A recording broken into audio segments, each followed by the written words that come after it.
So Jesus' encounter with the Samaritan woman tells us a lot of different things. And one of the big things it tells us about is freedom. There's no wound, there's no rejection, there's no shame, there's nothing that's big enough to separate us from him. Okay, we're all there. So to remind us, Jesus knew who she was before he went to the well. He went looking for her. He knew that she had had 5 husbands and wasn't married to her current partner. And she was just carrying layers and layers of wounds and hurt. And she was so hurt that when her community rejected her, she punished herself even more. She went to the well at the worst possible time in the day. She didn't think she was worthy for anything, and definitely not to receive Jesus' love. And even the possibility that he wanted to heal her and free her, that wasn't on her mind, not even for a second. And what did Jesus do? He went out of his way to go meet the Samaritan woman in her most vulnerable, painful chore of the day. And she's a beautiful example of what to do in vulnerability. She asked for more information. That's the first thing she did. Who are you? You're a Jew. You're talking to me? I'm a Samaritan. You know about this, right? Like the whole we don't like each other thing. That's the first thing she did. She asked for tons of information. Who are you? Why are you here? Are you bigger than my Jacob? What's this water about? And he encouraged her. He encouraged her to ask for more. He probed with her. And so what that tells me is that we shouldn't hide our doubts and our questions from God. We should bring them to him. He wants that. She also didn't try to hide her woundedness from Jesus.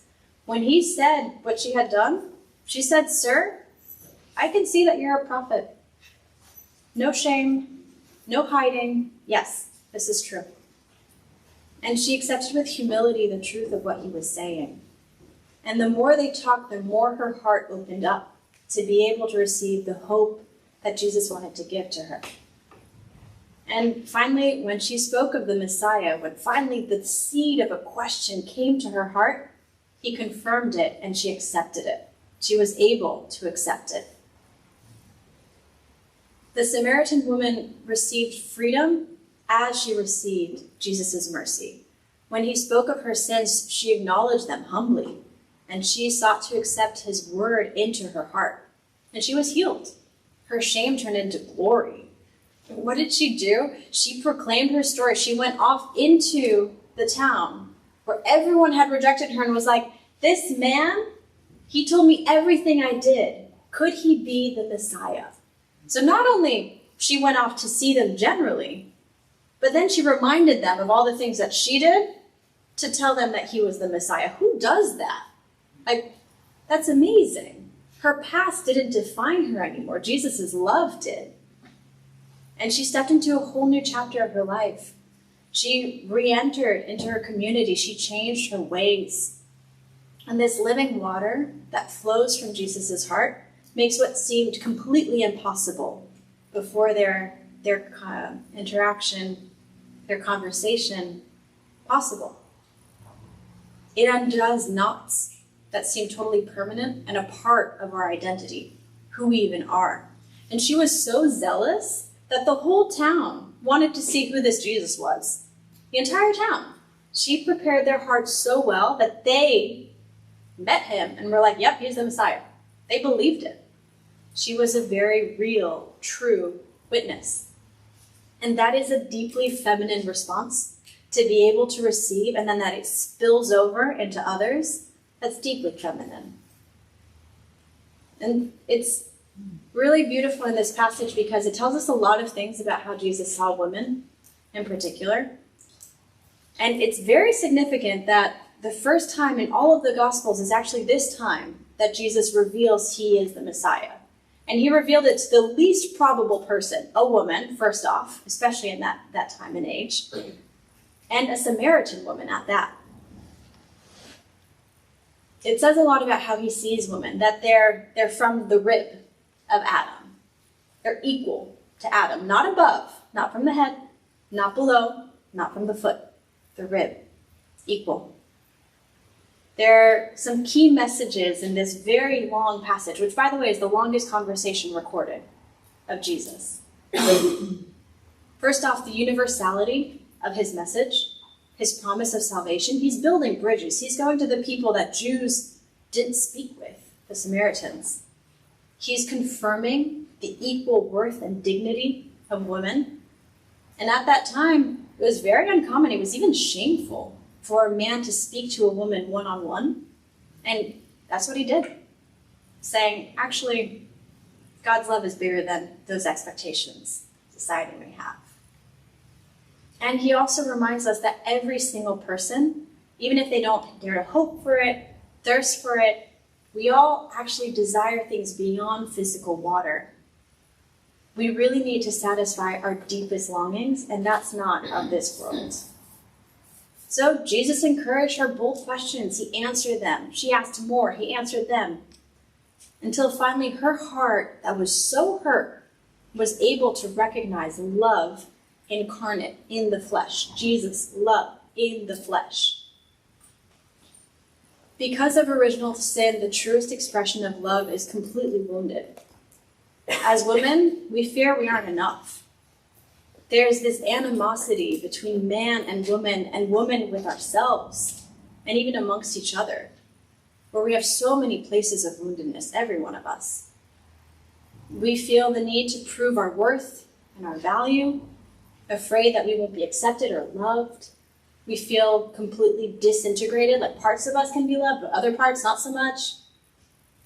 We feel objectified, as if we were commodities, that the body is what people see instead of actually who I am as a person. We can feel pushed or belittled because we feel emotions maybe more deeply. And you can't win when it comes to speaking up. Either you talk too slowly, too gently, or too loudly, too boldly. Good luck with the middle ground. And overall, we've all suffered in our own ways from disrespect, violence, even abuse, from our childhood to teenage years to adulthood. And then you add the pressures of society, of feeling like we have to be whatever society, our community, or our family, insert the blank, whoever else thinks we should be. And then to the deepest part of women, our fertility. Let's not forget about that one. The fertility wounds that we may carry, fear of having children, not having children, miscarriages, abortions, difficult pregnancy, infertility. Every one of us has or will be touched by some version of that. And we all carry these wounds. Every one of us. It's impossible to deny it. We all do. And they weigh us down. And it's hard to give love and receive love when our hearts are so worn out and torn apart. It's hard to trust when we're so hurt. So, how does Mary fit into this? Because she didn't have those wounds, not like that. Thing that I love to remind folks from last year's Mary's retreat that is tattooed into my brain: Mary is a shortcut to Jesus. She's not a detour.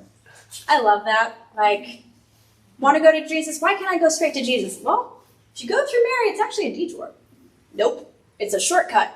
Come on, people. Why not go through the mom? She knows his heart best. Let's talk about that one. So, Mary is really, really effective at addressing the barriers that hold us back from receiving Jesus' love. She was at the cross during Jesus' passion. He didn't live it alone. And it started even before that. When Jesus was 40 days old, she and Joseph presented Jesus at the temple. And Simeon prophesied, and he said, "And you yourself," to Mary, "a sword will pierce, so that the thoughts of many hearts may be revealed." Mary's soul was pierced in unity with Jesus' body during the Passion. It's through the final fiat of the pierced side, heart, and soul that the gates of hell broke. Mary and Jesus both lived their passions as a single passion, suffering together. Their hearts were and are united. And as the new Adam and new Eve, showed the glory of God as they accepted that suffering, God's fullness is revealed. Original sin is redeemed, and our chains are undone. To put it very simply, we can enter into heaven dancing. That's what I plan on doing one day, hopefully. And Jesus is perfectly held and contained within her heart. So speaking to her heart, Mary's heart, speaks to the heart of the Trinity in a really special way. Now, we probably know this, but it's helpful to say it again. We hold God, who's infinite, entirely in the palm of our hand when we receive the Eucharist. God, who is everything, right there. Fully him. Not a part of him, fully him. And he so desires to give us his heart in that Eucharist that he also wants to receive our heart, fully united and one, like Mary and Jesus were. So pray often for your heart to become like the Trinity's heart, to become the Trinity's heart, because that's the greatest gift of all. That's what heaven is. It's just that full, perfect unity. In my personal experience, I found that as I pray through Mary, she helps to prune my prayer, simplifying and purifying whatever I've asked for so that it's actually closer and closer to Jesus' will for me. If he works within the bounds of my freedom, and I ask for something that's not actually what he wants, well, how can he cut that away slowly so that I ask closer and closer to what he actually wants? Because then, doors open, let's go for it. And Mary's very, very good at pruning. So all those ungodly desires that I know I have of control, pride, all those things, I can very deeply ask, God, please take that. And I tell Mary, I give you these wounds that I have of pride and control.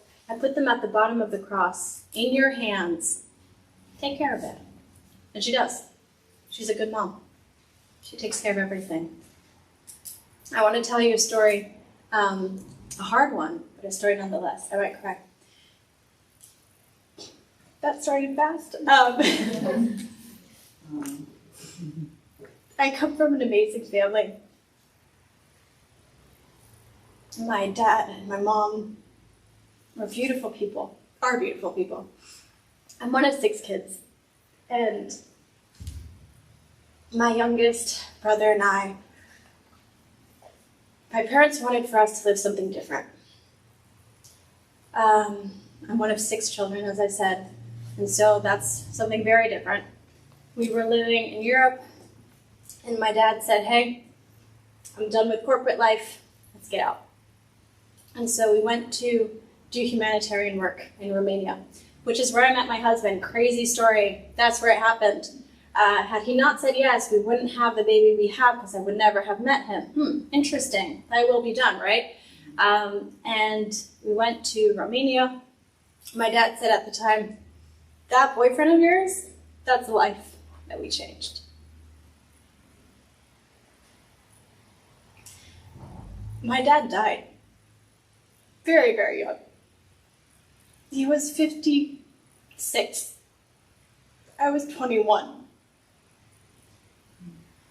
And when he died, so suddenly, no health concerns, nothing, I cracked. I felt totally betrayed. How could God have done that to me? And so, I took advantage of my Catholic faith. I said, God's the Trinity. There are 3 of them in him. God the Father, I'm done with you, but I have the other 2, so I'm good. That'll work, right? It's okay to laugh, it's a silly idea, but I thought it was fine. It was not fine, it totally backfired, it did not work. And so I ended up basically rejecting God the Father. I'm only going to Jesus and the Holy Spirit. And I did that for years. And I hid myself in work and in extracurriculars. I kept going to Mass, but it wasn't the same. And eventually, work came to the point where it just swallowed me up, and it was too much. And I wasn't sleeping, I was super stressed, it was just unmanageable. I was losing weight, I'm already pretty thin, it was not a good thing.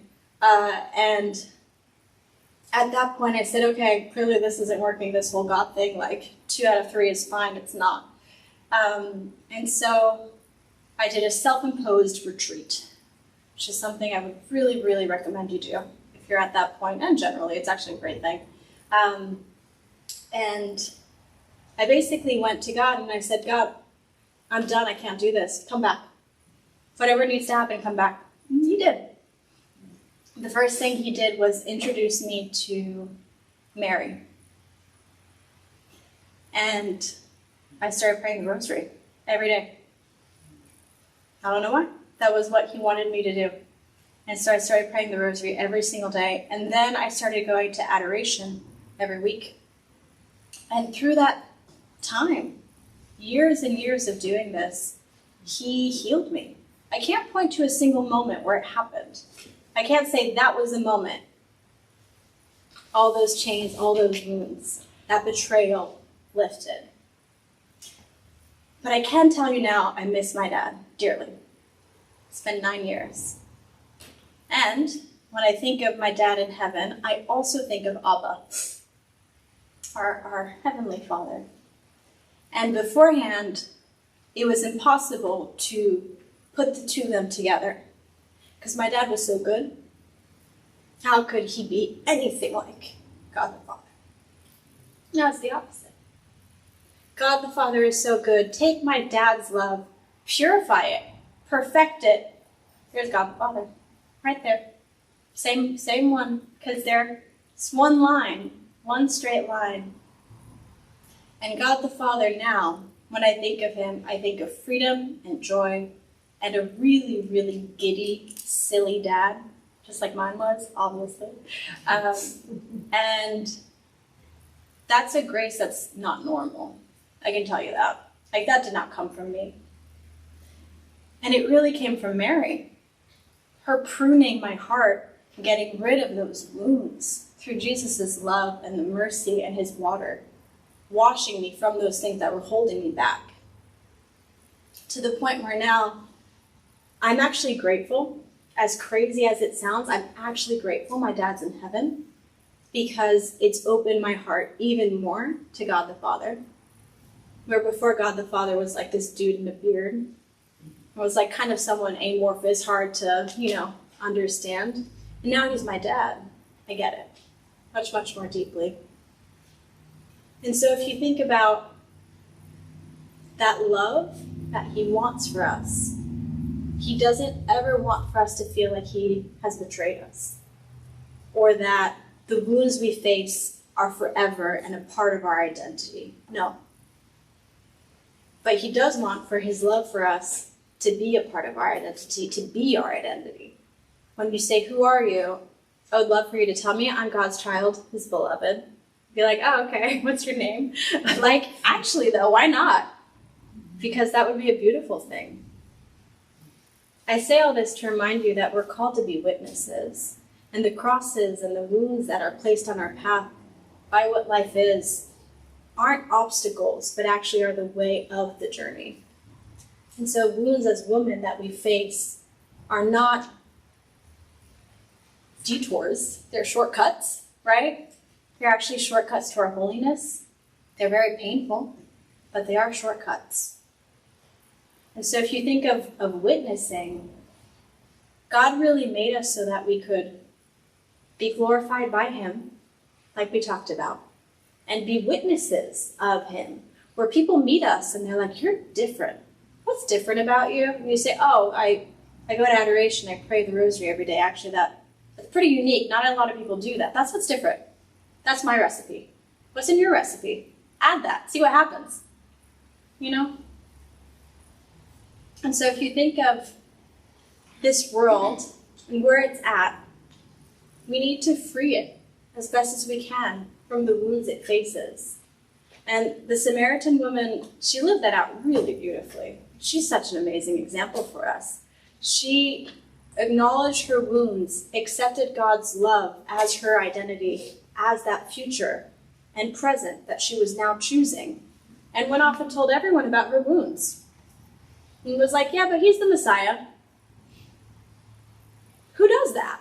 Like, I guess I just did, but like, I wouldn't have done that 5 years ago. No way. And Mary, who is the ultimate witness, having been there since the very beginning of Jesus' conception, all the way to his last breath, she witnessed all those key moments. She witnessed Simeon's prophecy about Jesus at the presentation at the temple. She was an integral part of the first public miracle at the wedding of Cana. The crucifixion, the burial, the resurrection aftermath, she was in all of that. Jesus' ascension into heaven last Thursday we celebrated. And this weekend, Pentecost, she was there. She was in that upper room with all of those apostles. She had a central role not only in Jesus' life, but also in God's plan for salvation of all humanity. Like, that's a big deal. She's a really important person here.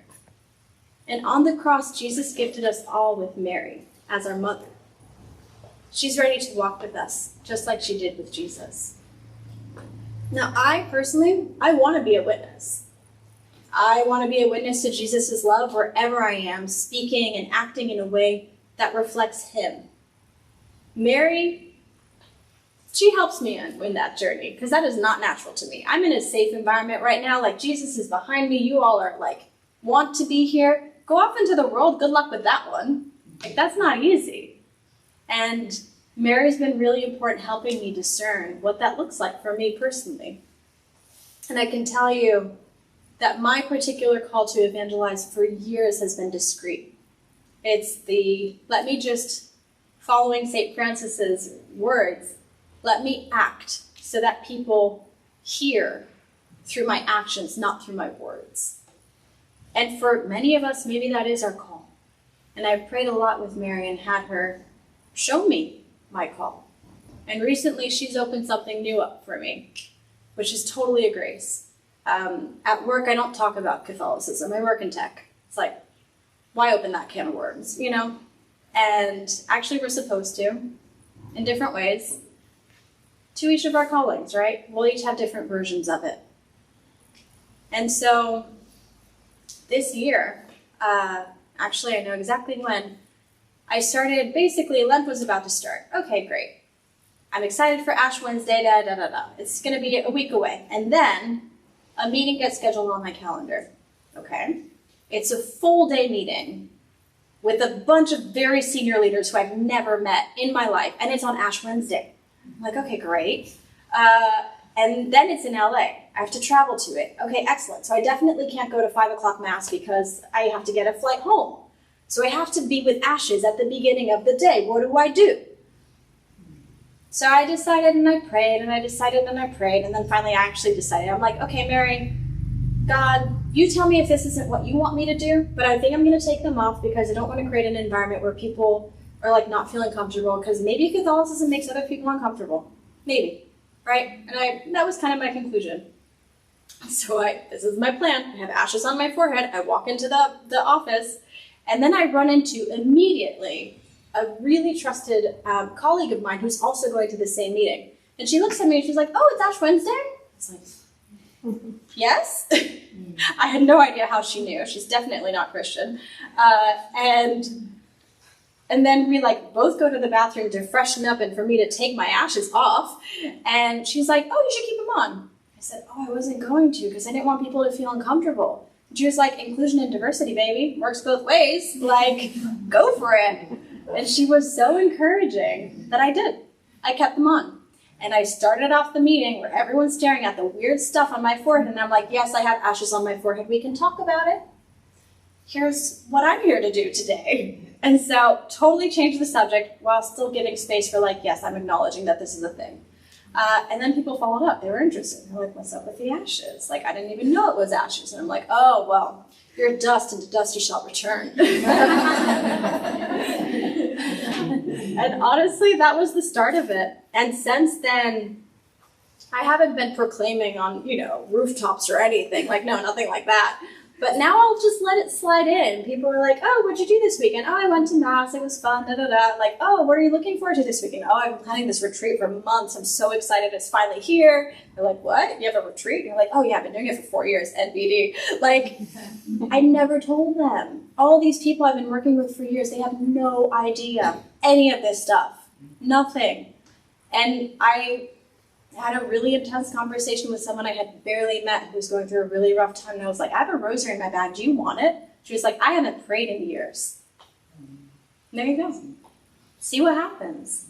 Now, I'm not telling you to carry rosaries in your bag, though I do recommend it. But I am telling you to listen to the Holy Spirit and to Mary and to pray with them about what being a witness means for you, specifically. Because it looks different for each and every one of us. Where I am today versus where I was 5-10 years ago, completely different. And that's a good thing. It changes with each season. But keep a pulse on that, because depending on your situation, you're going to be called to different things. A key ingredient, though, to being a witness is to being integrated as women. You can't be inconsistent. People catch hypocrisy any day. They know. And so I want to make sure not to bring compartments of myself to church, to work, to family, to friends. I want to be fully me at all times. I say jokingly, but not at all a joke, if I were ever the patron saint of anything, God willing, it would be people who love to party, because I love to party. Like I do. I think it's awesome to have fun. And I think that I should be able to be a full Catholic partying at Coachella, which I've done many times. Mm-hmm. That is not typical. I need to be integrated, though. That's my call. That's all of our calls. So wherever you're going to go, whatever your loves are, be Catholic there, whatever that looks like. Mary is a beautiful example of this because she was always God's. She was always perfectly in his image, not like me, definitely not. And she never had a single trace of sin. And so she was exactly like he actually intends each of us to be. So we can look for her as an example of both a friend and a mom, of what we can actually be without our layers of woundedness that can hold us back. And her fiat at the Ascension, Annunciation, all the A's, Annunciation, just is incredible. She asked so few questions. Like, I would have had so many questions, like, oh, you're gonna, like, a big angel appears to you, and he's like, don't be afraid. And I'm like, okay, that's fine. And then he's like, oh, you're gonna be pregnant. And she's like, oh, how's this gonna work just logistically? And that's it. Like, hello, how can you be so trusting? And yet she is. It's just such a beautiful reminder and encouragement, both that fiat and every single daily fiat afterwards, as she was taking care of Jesus and Joseph. Her life was completely full of compassion and mercy towards others. She helped Elizabeth during her pregnancy. She kept her eye out for the couple at the wedding of Cana. And most importantly, she was the foundation on which Jesus grew and became who he became. Moms are the foundation. They're the foundation to every single child. The children that they love, from the earliest memories to the moments of consciousness and awareness that these children can have. Mary and Jesus have a very particular view on this because both of them are perfect. And so they actually are what God fully intended, realized, right? They were perfect, immaculate, which means they were able to give and receive love perfectly. Their hearts were united. And so at the beginning, their hearts were united within a single body. And then when Jesus was born, Mary, like every single mom, had a piece of her heart in another human. That's life. That's how God intended it.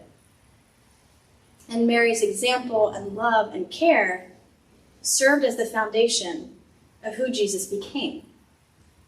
She grew and encouraged his imagination as a family when he was a child. If you think about how fun that household must have been, they must have had the funniest dances and songs, and I'm sure they had the most ridiculous skits in the world because Jesus was a 3-year-old and he wanted to do silly things. And she was like, yeah, let's do it. And that's amazing to think about. What blows my mind is that she taught the teacher how to teach. She taught him first. And she was a fully integrated woman. She let herself be fully herself. So she chose never to gossip, never to judge, never to be self-centered. If it was countercultural for us now to think about those things, think about then. It must have been just as countercultural, if not more so. Especially because that was a society based off of shame and public views of others. Shame was really important in that world and day and age, which is why the Samaritan woman was so surprised Jesus would even talk to her. Mary accepts her identity and her role in God's salvation plan with joy and trust, because she knows that if God desires it, it has to be good, because God's good. So, straight line, one and the same, it must be good. And that's enough for her. She doesn't need more details. At the Annunciation, she doesn't have many questions, just one. That's it. Think about trust there. Like, that's an amazing example. And she's the mother of mercy. When we say, "Hail, Holy Queen, Mother of Mercy," our life, our sweetness, and our hope, at the end of the rosary. It's amazing to think being the mother of mercy. God had a plan for her earthly life, and he also has a plan for her heavenly life. When she went into heaven during her Assumption, he crowned her Queen of Heaven and Earth. And he gave her a very special mission to care for each and every single one of us as her children, both as a mother and as a queen. And he places all of his armies in her hands. Like God's celestial armies are at Mary's disposition. Hello. This is amazing. And he trusts her fully because she's a perfect reflection of him. She is good as he is good. She's half the pie, let's be clear. She's not all God, definitely not. But as a woman, she's exactly what he intended. And so I don't know about you, but I could definitely use a warrior mom, like yes, please, to go into my battles, to help me, to prune my prayers, get them closer to what Jesus actually wants. At this point, I'm all about shortcuts. Like, I don't know about you. I don't have time to mess around. Like, I want to go to heaven. I really do. So if I can get someone who will get me closer, and she's the highway and the shortcut, sign me up. It's her retreat, not mine. It's hers. There's a reason for that. What I do know with Mary is that she can back me up in my battles. She can tend to my wounds, and she can help me really find my full freedom, because she is acting as God intended her to act, as mother and queen of all. Everyone. All. So, let's take it all back. What do we have to gain from accepting Jesus' living water? Freedom, peace, and joy. No more fear, no more hurt. That's a lot to gain. What do we have to lose? Control. Let's call it what it is, control. You gotta let go. That's a very hard thing to do. But it is worth it, I can tell you that. Because we can be fully united with Jesus' love. That's the plan. He wouldn't say it and then not do it. It means we can receive and give love purely and perfectly and fully one day. But start today, right? And also come back to the well, this arid place, and you have to go deep and get water, right? We need it every day. We need water every day. I'm thirsty right now. Like I just drank before. We need water every day, all the time. And we need Jesus' living water every day, all the time. We're not just healed once and for all. We sin over and over again. We have layers and layers of wounds. That can feel discouraging. But really, it's because he's gentle with us. If he handled all of our wounds at once, we'd probably die. I have a lot of wounds. I don't know about you. It would be too much. So it means we have to keep coming back because he works within our freedom. He does the max he can with what we've said yes to. But we have more we need to say yes to. So keep saying yes over and over. And as we trust more, we'll be able to accept Jesus' love even more so that he can love us and free us even more deeply. And let's not forget, Jesus wants to spend eternity with us. He wants us to be fully home in his heart. And that will happen one day, God willing. But it does start today. So let's actually say yes. And let's use our own fiat, our own yes to living water.